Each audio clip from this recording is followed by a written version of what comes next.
Hello everyone, welcome to my channel. My name is Rashi Goel and in this video we are going to solve the solution x comma y to the system when we have to find the value of x minus y. So in this type of equation where we have to find the value of x minus y, don't need to solve for x and y. What you have to do, just take that this is as equation number 1 and this is as equation number 2, just add the equation.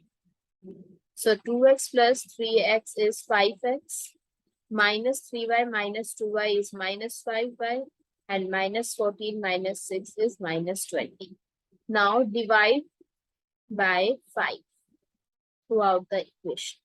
So 5x minus 5y divided by 5 is equals to minus 20 by 5. So the value of x minus y is minus 4. So without solving for x and y, that's how you can find the value and save your time. I hope it's clear and easy to solve. Thank you so much for watching this video. Please give us a thumbs up and do subscribe to my channel.